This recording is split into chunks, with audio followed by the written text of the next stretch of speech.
ada 3. 12 jam diperiksa penyidik, influencer yang kini ditetapkan sebagai tersangka kasus dugaan pelanggaran di bidang kesehatan dan perlindungan konsumen, Richard Lee alias Dr. Richard, tak ditahan. Polisi bilang karena alasan kesehatan, Richard diperbolehkan pulang beristirahat. Pekan depan akan dijadwalkan kembali pemeriksaan lanjutan. Merasa kurang enak badan dan dari pihak pendamping atau penasihat hukumnya meminta untuk menghentikan pemeriksaan untuk melakukan istirahat dan nanti akan dijadwalkan kembali untuk melanjutkan pertanyaan sampai ke pertanyaan 85 yang akan dijadwalkan minggu depan. Influencer Richard Lee ditetapkan sebagai tersangka buntut dari laporan yang dilayangkan Samira Farahnas alias Doktif atau dokter detektif yang juga telah ditetapkan sebagai tersangka kasus dugaan pencemaran nama baik yang dilaporkan Richard Lee. Doktif mengaku laporannya berdasarkan bukti dan keterangan para saksi juga korban. Itu dokter mengatakan, Richard, kamu nggak punya surat izin praktek kan di klinik, itu semua dengan fakta, data, dan saksi yang saat ini masih hidup. Ini ditetapkan sebagai tersangka. 3 alat bukti. Ya, atas bukti yang dokter sertakan? Ada 3 alat bukti ya. Yang pertama itu tomat busuk, yang kedua DNA salmon, yang ketiga stem cell. Ada saksi-saksi juga yang lain? Ada saksi, ada korban, semuanya ada. Jadi lengkap. Dikit aja dok, dok gimana dok selama pemeriksaan dok? Dok dikit dong pernyataannya dok. Pemeriksaannya gimana dok hari ini dok? Terkait kasus yang menjeratnya, Richard Lee memilih tak berkomentar usai diperiksa polisi. Richard Lee memilih meninggalkan dan tak menjawab pertanyaan wartawan di gedung Mapolda Metro Jaya. Tim Liputan, Kompas TV. Bagaimana kemudian pelapor pencemaran nama baik Richard Lee alias Dr. Richard kini yang bersangkutan ditetapkan sebagai tersangka dugaan pelanggaran bidang kesehatan dan perlindungan konsumen oleh terlapor pencemaran nama baik. Bagaimana pula kelanjutan kasus yang keduanya sudah berstatus tersangka dengan pasal berbeda? Saya diskusikan ini bersama pakar hukum pidana dari Universitas Tarumanegara, Heri Firmansyah. Pak Heri, selamat sore, apa kabar Pak? Selamat sore Bang Tifal, alhamdulillah baik, semoga Bang Tifal baik. Amin, terima kasih sudah bergabung bersama kami. Ini agak unik, 2 orang yang terlibat dalam praktik kesehatan, sama-sama saling lapor, terus kedua-duanya berstatus sebagai tersangka dengan pasal berbeda. Pertanyaan saya sederhana, kok bisa? Analisis Anda, Mas? Ya, kalau kita bicara tentang penetapan tersangka kan bagian dari kewenangan penyidik ya, itu bagian dari kewenangan yang diberikan oleh undang-undang. Persoalannya yang dilaporkan ini kan dicoba dicari objek yang berbeda. Seakan-akan ada pencemaran nama baik yang disampaikan lewat media sosial. Padahal isu utama yang diangkat oleh pelapor kan berkaitan dengan Undang-Undang Perlindungan Konsumen dan juga pelanggaran terhadap Undang-Undang Kesehatan. Nah ini yang kemudian seakan-akan dibuat dalam konteks yang berbeda. Hemat saya seharusnya kan diselesaikan dahulu ya berkaitan dengan pelaporan pertama, karena ini bisa jadi presiden juga ke depan. Aduan pertama ini aduan yang dilakukan Dr. Tifa kepada Doktif, kenapa Dr. Tifa, mohon maaf, Doktif kepada Dr. Richard Lee, begitu ya? Betul, karena ini dulu yang harus dibuktikan sebenarnya apakah memang terbukti atau tidak. Berkaitan dengan bagian dari mungkin komponen SIP dan lain sebagainya, itu mungkin bagian dari penelusuran dalam kasus yang pertama tadi.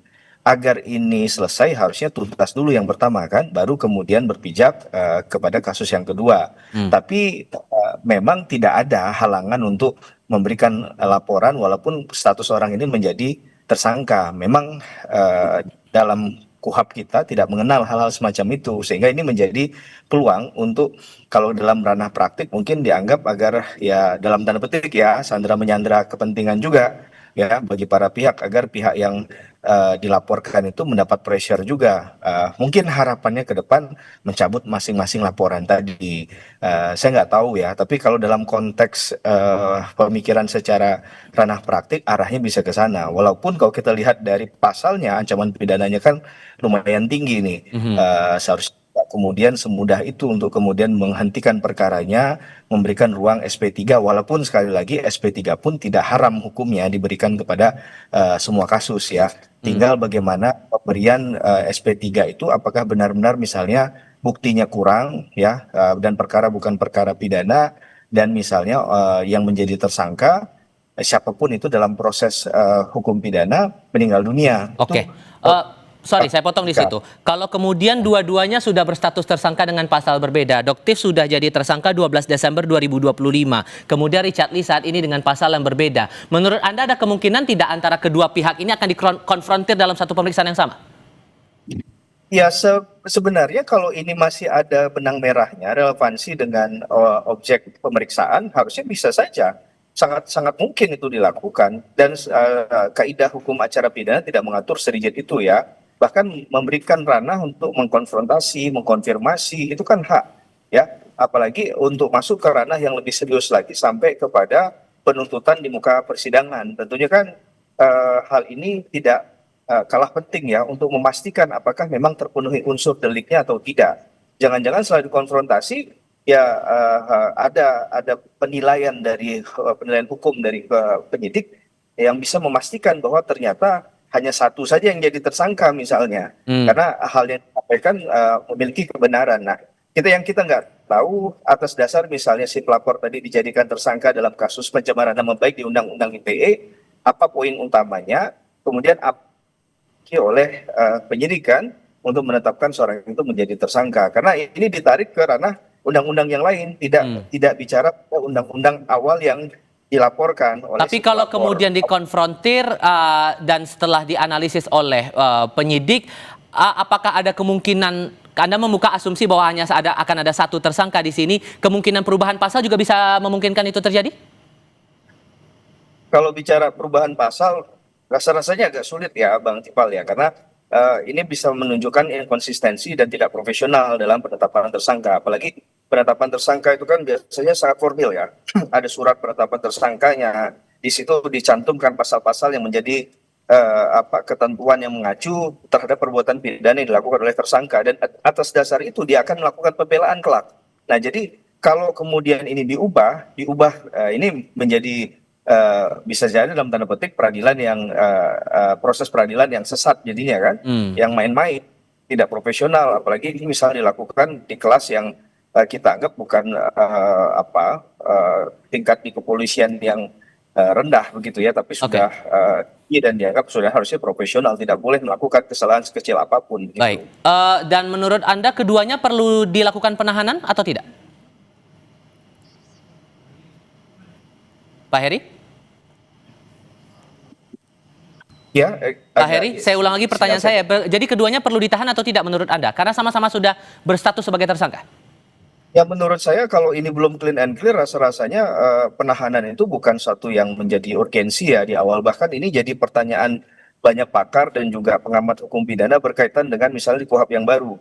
Apakah perlu urgensi penahanan itu dilakukan? Dalam kasus apa, dalam konteks yang bagaimana penahanan itu menjadi urgent? Menurut saya dalam kasus ini karena belum clean and clear, sekali lagi Bang Tifal, seharusnya nggak perlu ada yang ditahan, baik dari Dr. Richard Lee maupun dari Doktif tadi ya. Jadi menurut saya ini pastikan dulu benang merahnya apa, begitu berkaitan dengan apa yang dimiliki oleh penyidik. Walaupun penetapan tersangka itu kan bisa saja nanti dianulir lewat mekanisme SP3 tadi kan, surat perintah penghentian penyidikan. Jadi semua kemungkinan masih ada, dan rasa-rasanya sangat mubazir untuk langsung melakukan penahanan, karena itu sangat berpotensi melanggar hak asasi manusia seseorang dalam hal pembelaan diri dan gitu. Oke, Pak Heri Firmansyah, terima kasih banyak sudah berbagi perspektif bersama kami kali ini. Hati-hati di jalan, selamat sore. Selamat sore Bang Tifal, terima kasih. Assalamualaikum. Waalaikumsalam warahmatullahi wabarakatuh. Selepas jeda di